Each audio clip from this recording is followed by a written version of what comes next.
I stared at the text message from my father for a full minute, letting the familiar sting of dismissal wash over me.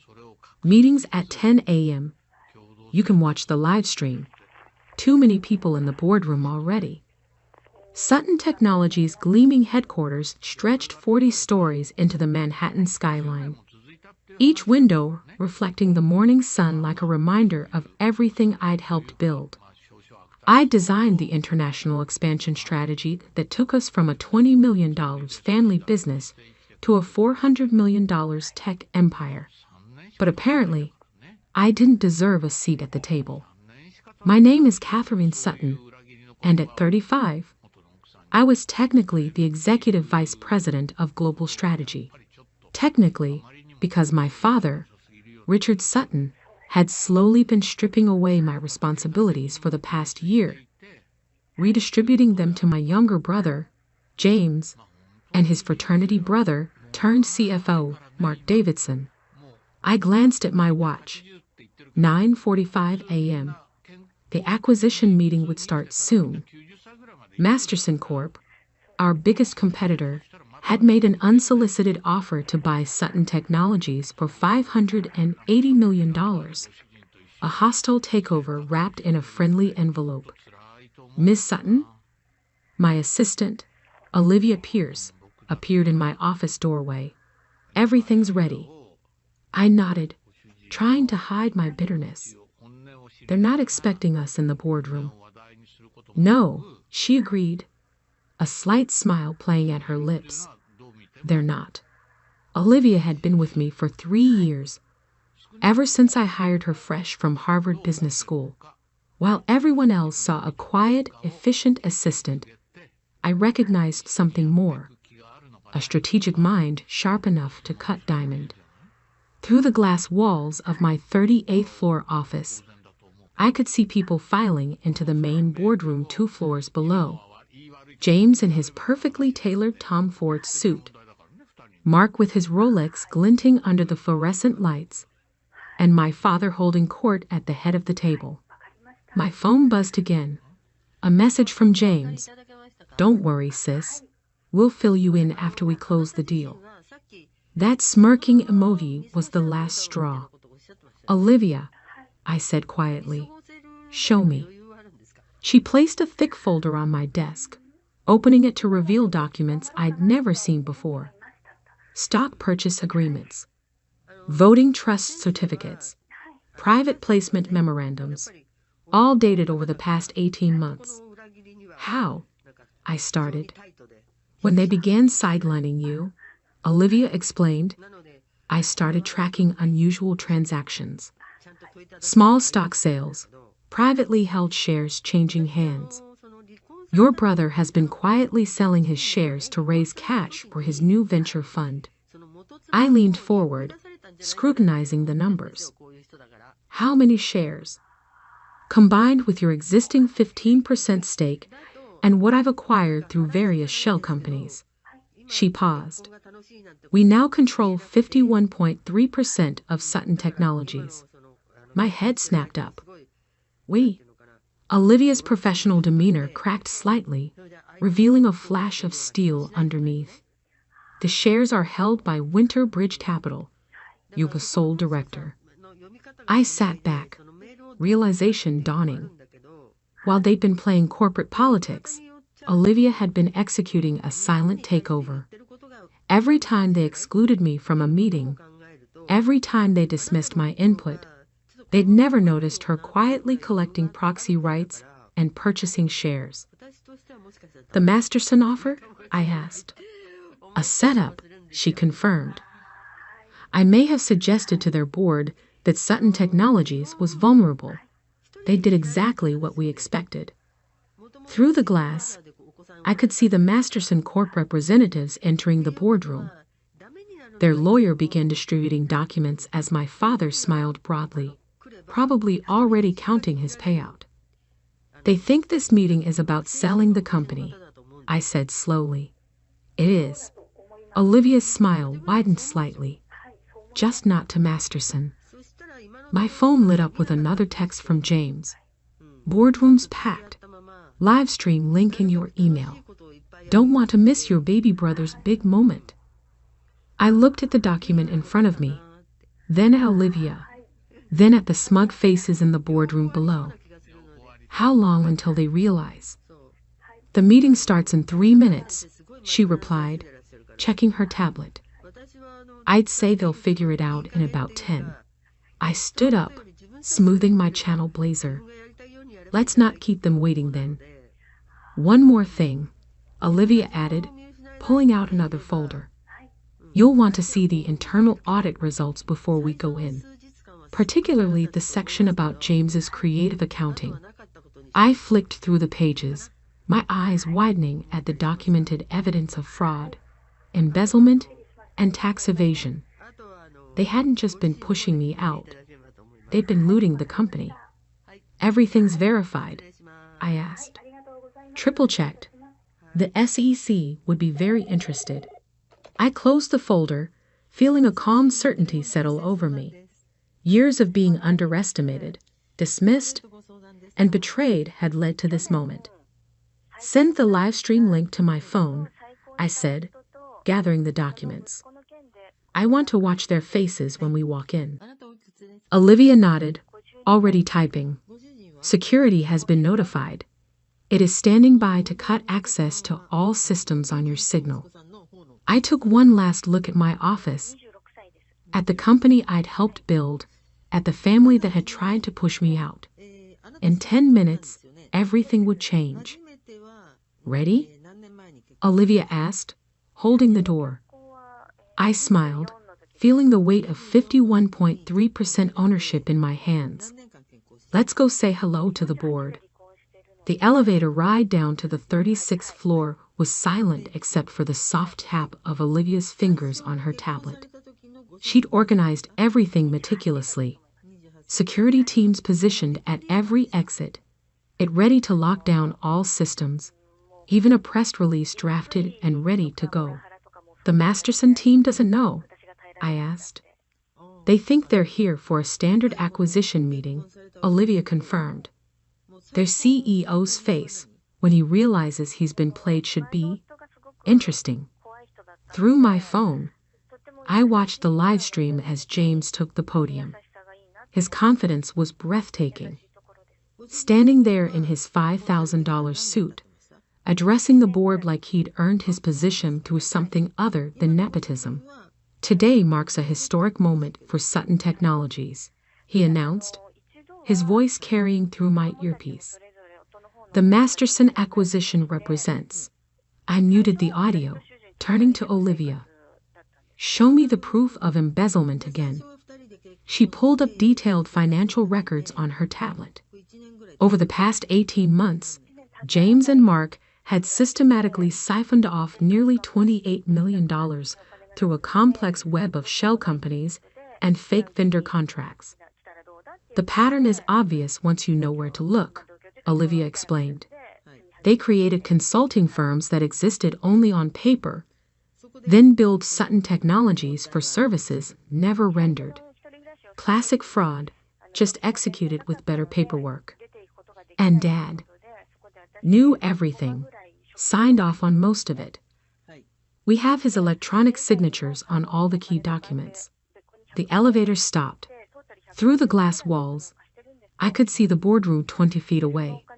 James was still speaking, gesturing enthusiastically, at a PowerPoint presentation about synergy opportunities. Ms. Sutton, a deep voice greeted us. Michael Chen, head of security, stood waiting with 2 of his team. Everything's in position. I nodded. Anyone tries to leave that room without my permission. They don't, he finished firmly. My phone buzzed again. Another text from James. Killing it in here, sis. Don't worry, I'll make sure you keep your job after the merger. I showed the message to Olivia, who actually laughed. Should we tell him you've already decided on his severance package? Let's break his heart gently, I replied, though we both knew there would be nothing gentle about what came next. I pulled up the internal audit report on my phone, sending copies to every board member's email with a single click. In the boardroom, I watched as phones began buzzing simultaneously. James faltered mid-sentence as notifications lit up across the room. My father frowned, reaching for his phone. Mark's face suddenly lost its smug expression as he opened the document. Right on schedule, Olivia murmured, checking her watch. Would you like to see the surveillance footage we gathered? She pulled up videos on her tablet. James meeting with fraudulent vendors in underground parking lots. Mark shredding documents after hours. My father in his office, explicitly discussing how to hide transactions from Catherine's prying eyes. They never considered that your quiet assistant might be watching, Olivia said, her satisfaction evident. Rich men in expensive suits tend to ignore women they consider beneath them. Through the glass, I could see the panic spreading. Board members were whispering urgently to each other. The Masterson team looked confused. James had stopped speaking entirely, his face growing paler by the second. My father stood up abruptly. We need a brief recess. Actually, I said into my phone, triggering the boardroom speaker system. You need to stay exactly where you are. Every head in the room snapped toward the sound of my voice. Through the glass walls, they could see me standing in the hallway, Olivia by my side, security personnel positioned strategically behind us. The meeting will continue, I continued, my voice echoing through the speakers, just with a slightly different agenda. What is this? James demanded, but his voice shook slightly. Check your email again, I replied. You'll find updated ownership records for Sutton Technologies. Pay particular attention to the controlling interest section. I watched through the glass as they frantically refreshed their phones. The color drained from my father's face as he realized what he was seeing. Impossible, he whispered, but the microphones picked it up. These shares? Where did they? Would you like to explain the fraudulent consulting contracts first? I asked. Or should we start with the offshore accounts you've been hiding from the IRS? Mark jumped to his feet. You can't prove. Sit down, Mr. Davidson. Olivia spoke for the first time, her voice carrying clearly through the speakers. The SEC has already received copies of everything we're about to discuss. The Masterson CEO looked between us and my family, realization dawning on his face. This isn't an acquisition meeting, is it? Oh, it is, I replied. Just not the one you were expecting.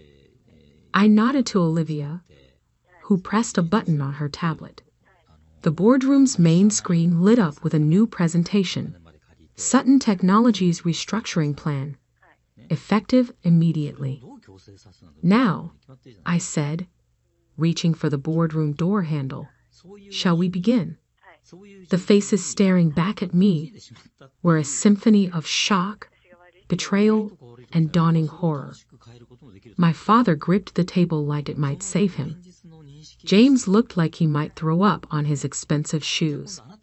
I smiled, feeling the weight of years of dismissal falling away. I hope you saved the live stream link, little brother. You won't want to miss what happens next. The boardroom fell silent as I walked in, Olivia 2 steps behind me, security positioned at every exit. The air felt charged, like the moment before a lightning strike. Catherine, my father started, attempting to regain control. This is highly irregular. Irregular? I cut him off, my voice sharp, like the $28 million missing from company accounts, or irregular like the fake consulting firms James has been running. The Masterson team shifted uncomfortably in their seats. Their CEO, David Masterson, looked like he was calculating his fastest escape route. Mr. Masterson, I turned to him. I apologize for the deception. You were brought here under false pretenses. I'm beginning to gather that, he replied dryly. Olivia, please show everyone the real numbers. She pressed a button on her tablet, and the screen filled with transaction records, bank statements, and damning email threads.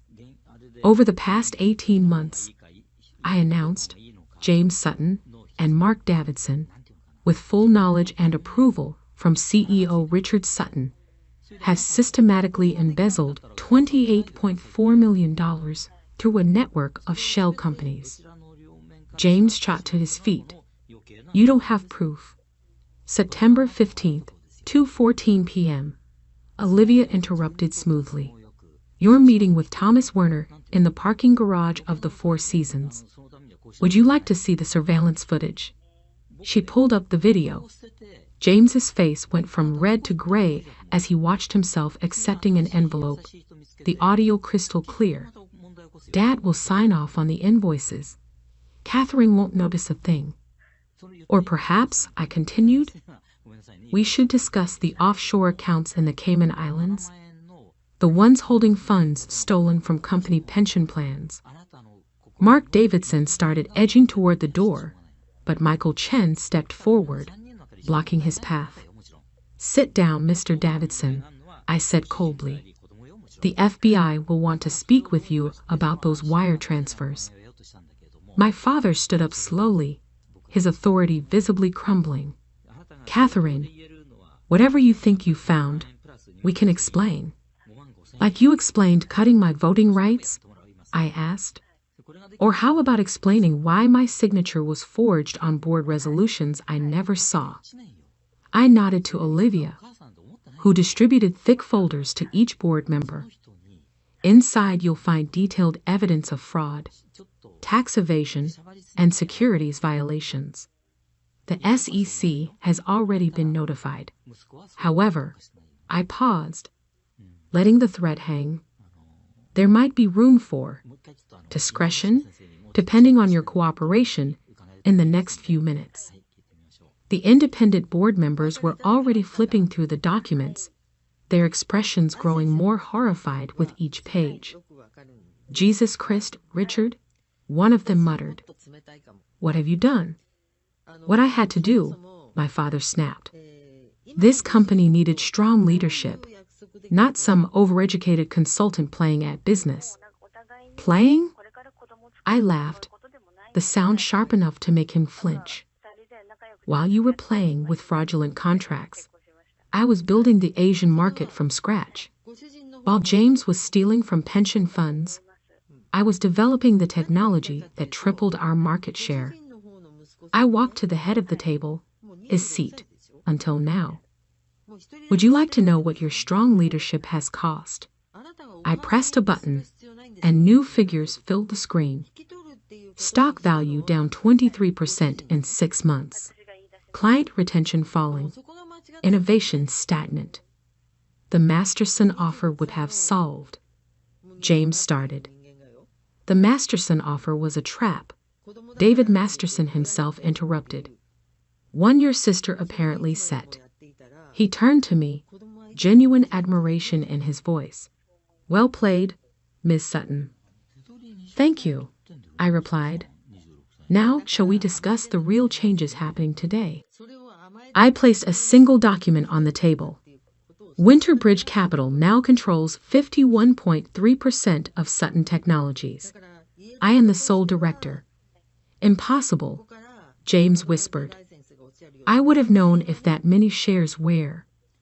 Too busy checking your offshore accounts? Olivia asked innocently. Or maybe too busy ignoring the quiet assistant who watched you steal from your own company. The room erupted in chaos. Board members demanded explanations. The Masterson team started gathering their things. James looked like he might pass out. Enough. My voice cut through the noise. Here's what happens next. I began laying out documents one by one. Richard Sutton, James Sutton, and Mark Davidson are hereby removed from all positions within Sutton Technologies. Your access to all company systems and facilities will be revoked in. I checked my watch. Approximately 45 seconds. You can't. My father began. I can and I am. Furthermore, you have exactly 48 hours to return every dollar stolen from this company, or the FBI gets everything we've collected. Mark Davidson slumped in his chair, defeated. James was texting frantically, probably to his lawyers. The board will be restructured. I continued. Mr. Masterson, I believe we can find more productive ways to collaborate than a hostile takeover. He nodded thoughtfully. I look forward to those discussions. And finally, I turned to my father, who had aged a decade in the past hour. You should know that Mom's trust fund, the one you've been trying to access, I've already moved it beyond your reach. That was the final blow. He fell back into his chair, all pretense of authority gone. Olivia, I said quietly, please escort my family out of the building. Their personal items will be shipped to them after a thorough audit. She smiled, pressing a final button on her tablet. Throughout the building, doors clicked as security protocols engaged. It's done, she said. All access revoked. I looked at my father, brother, and their co-conspirator one last time. I believe you can watch the rest of this meeting online, I said. The live stream link should still work. The next 24 hours transformed Sutton Technologies. Security teams supervised as James, Mark, and my father were escorted from the building, their access cards deactivated, their emails archived and frozen. Employees watched in stunned silence as the men who had ruled the company like their personal kingdom were reduced to civilians waiting for their drivers on the street below. By midnight, Olivia had orchestrated a complete digital lockdown. Every password changed, every account secured, every document preserved for the pending investigations. She worked with a quiet efficiency that made me realize why she'd been so effective at gathering evidence. No one had ever really seen her coming. The offshore accounts are being frozen, she reported, bringing me coffee and my father's. Now my office on the top floor. Their personal devices have been remotely wiped of company data, though James did try to delete quite a few interesting emails first. I looked out over the Manhattan skyline, the city lights reflecting off buildings like stars. Any response to the repayment demand? Their lawyers contacted us an hour ago. They're willing to negotiate terms. I turned from the window. There are no terms. Full repayment or federal prosecution. They have? I checked my watch. 39 hours left to decide. The next morning, the Wall Street Journal ran the story. Sutton Technologies announces leadership change amid financial investigation. The stock actually rose 8% in early trading as investors responded to the transparency and decisive action. I spent the day in back-to-back meetings with board members, executives, and team leaders. Many had suspected something was wrong, but had been too afraid to speak up. Now, with evidence of the fraud exposed, the stories came pouring out. They killed my entire development budget.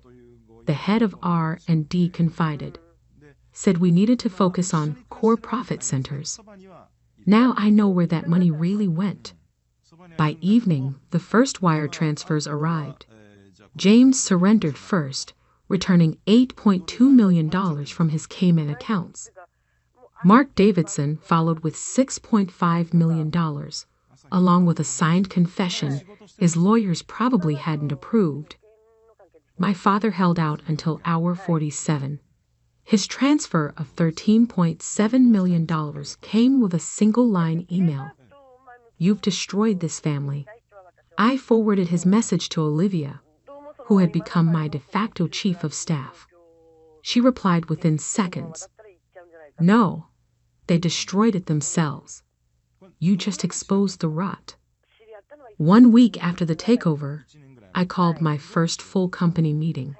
The auditorium was packed with employees from every department, the tension palpable as I took the stage. Many of you have worked here longer than I have. I began. You've watched the company grow, change, and lately, stumble. Today, I want to share our path forward.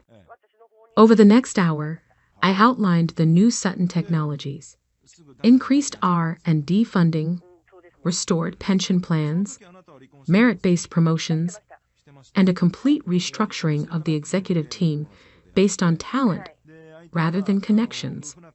Transparency and innovation will be our foundations, I announced. No more hidden accounts, no more fraudulent contracts, no more decisions made in secret boardrooms. The applause started slowly, then built to a thunderous standing ovation. In the back, I saw Olivia smile for the first time in days. The changes came quickly after that. David Masterson and I negotiated a strategic partnership instead of a takeover, combining our technologies to open new markets. The stock rose another 15% on the announcement. James attempted one last power play, trying to rally shareholders for a proxy fight. It died quickly when Olivia released evidence of his attempts to delete incriminating emails. He resigned his shares in exchange for avoiding criminal charges, though the IRS was still very interested in his tax returns. 3 months after the takeover, I sat in my office reviewing quarterly results. Revenue up 24%. Employee retention improved. Innovation pipeline fuller than ever. A knock at the door interrupted my analysis. Olivia entered, carrying a newspaper. You might want to see this, she said, handing me the business section. The headline read, Sutton Technologies named most innovative company in tech sector. Below was a photo of me in the new research lab we'd opened, surrounded by engineers and developers. There's something else, Olivia added, placing a folder on my desk. Your father's trying to access the company pension fund again, through a proxy this time. I sighed, opening the folder. Send everything to the SEC. No more protecting them from consequences. She nodded, then hesitated. He's also requested a meeting. Says he wants to heal the family. I thought about the years of dismissal, the casual cruelty, the systematic destruction of everything I'd worked for. Then I thought about the company we were building now, stronger and more ethical than they could have imagined. Tell him he can watch our next shareholders meeting online, I replied. The live stream link still works. Olivia smiled, understanding perfectly. I'll have security update the blocked list. As she turned to leave, I called after her. Why did you do it? Help me take them down. She paused at the door. Because you built while they destroyed. Because you earned everything they stole. She straightened her impeccable blazer. And because I believe talent and integrity should win over privilege and fraud. I nodded, turning back to the quarterly reports. Outside my window, the sun was setting over Manhattan, painting the sky in shades of possibility. Sometimes the quietest people in the room are the ones you should watch most carefully. Sometimes the greatest victory isn't in the takeover, but in rebuilding something better from the ruins of betrayal. And sometimes, just sometimes, justice comes with a corner office and a really good assistant.